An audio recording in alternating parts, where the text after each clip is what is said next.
এটি গতকালের ভিডিও। গতকালের কাজকর্ম এবং রান্নাবান্না তোমাদের সাথে এই ভিডিওতে শেয়ার করতে চলে এসেছি। তো সকালবেলা কিন্তু পাপানের সাথেই আমার দিন শুরু হয়। মানে আমার ঘুম ভাঙলে পাপানের ঘুম ভাঙে, আর পাপানের ঘুম ভাঙলে আমার ঘুম ভাঙে, এই আর কি। মানে আমি যদি ভাবি ও ঘুমোচ্ছে, আমি একটু কাজকর্ম করে নিই সকালবেলা উঠে, সেটা হবে না। আমি ওর পাশ থেকে উঠে আসলেই ওরও ঘুম ভেঙে যাবে।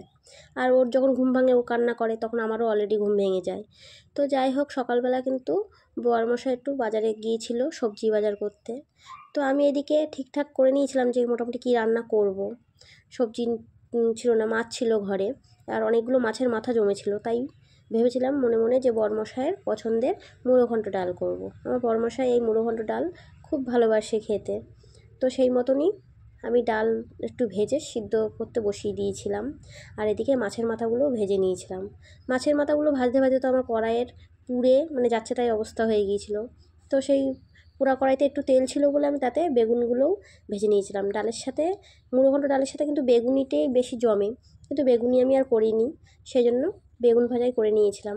তো বেগুন ভাজাগুলো মোটামুটি সব হয়ে গিয়েছিলো। তারপর কড়াইটা আবার ভালোভাবে পরিষ্কার করে নিয়ে মশলা কষিয়ে মাছের মাথাগুলো দিয়ে দিয়েছিলাম। মাছের মাথাগুলো কিন্তু অনেকে আগেই ভেঙে দেয়, আমি কড়াইয়ের মধ্যে দিয়েই ভেঙে নিয়েছি। আচ্ছা, তোমরা কারা কারা মুড়ো ঘন্ট ডাল খেতে ভালোবাসো অবশ্যই কিন্তু কমেন্টে জানিও।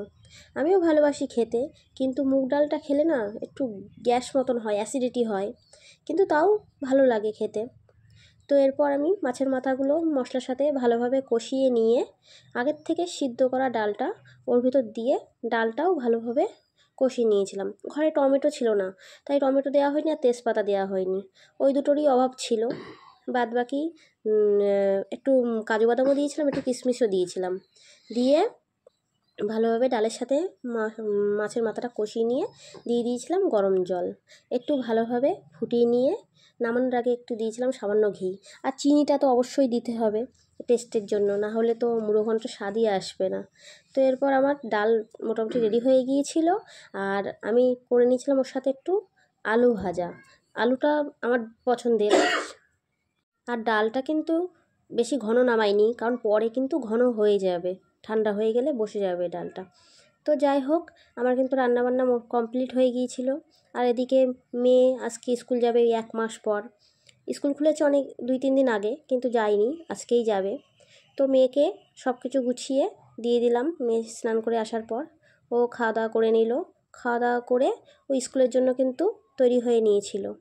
তো বরমশাইও খাওয়া দাওয়া করে, মেয়ে আর বরমশাই বেরিয়ে পড়েছিল। বরমশাই কাজে যাওয়ার পথে, মেয়েকে নামিয়ে দিয়ে যাবে, যাওয়ার পথেই পড়বে। আর এদিকে দেখো, পাপান কিন্তু দিদি আর বাবাকে টাটা করে দিচ্ছে দরজায় দাঁড়িয়ে। ওরা স্কুলে বেরিয়ে যাওয়ার পরেই কিন্তু বৃষ্টি শুরু হলো। আকাশ মেঘলা করে এসে বৃষ্টি শুরু হয়েছিল। আমি কিন্তু একটু ভয় পাচ্ছিলাম যে স্কুলে ঠিক মতন পৌঁছতে পারলো কি না। আর দেখো, বৃষ্টির অবস্থায় আমাদের বাড়ির সামনে কতটা জল জমে গেছে। অবশ্য পরে টেনে যাবে। তো আজকে ভিডিওটি এই পর্যন্তই। কেমন লাগলো অবশ্যই কিন্তু তোমরা জানিও।